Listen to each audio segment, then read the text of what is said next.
kokëforcia, egot, e ndryshme nuk po lejojnë që Kosova të ecë përpara dhe të formojë institucionet e veta dhe shpresoj që edhe të përgjigjet ftesës edhe partia që ka fitu 48 mandate. Pavarësisht sa i ka numrat në Kuvendin e Kosovës, ato numra nuk janë të mjaftueshme që të zgjedhet kryetari i Kuvendit dhe për të zgjedhur dhe për të konstituuar Kuvendin e Kosovës.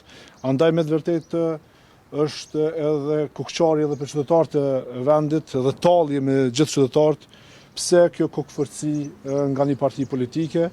Spaku edhe me ndërru edhe kandidatin edhe me pas edhe propozime të ndryshme për të dalë nga kjo situatë. Kështu që ju e dini edhe ne si deputet të Kosovës, pavarësisht linjave politike, partive çfarë përfaqësojmë, me të vërtetë po ndihemi sikur të jemi në një qerdhe të fëmijëve, sepse kokëforcia, egot, e ndryshme nuk po lejojnë që Kosova të ecë përpara dhe të formojë institucionet e veta dhe kështu të merr premtimet dhe të punoj për premtimet çfarë ka bërë në fushatet elektorale të saj.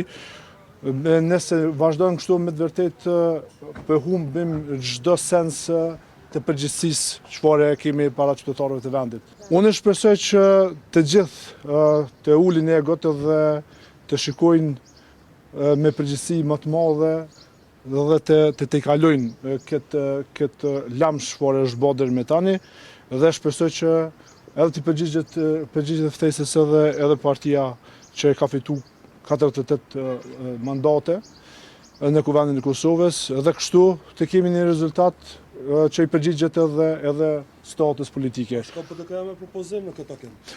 Mbetet të shihet nga kryetari i partisë, kemi me diskutu edhe një herë në grup parlamentar dhe në institucionet, në strukturat e partisë dhe e shumë tutje.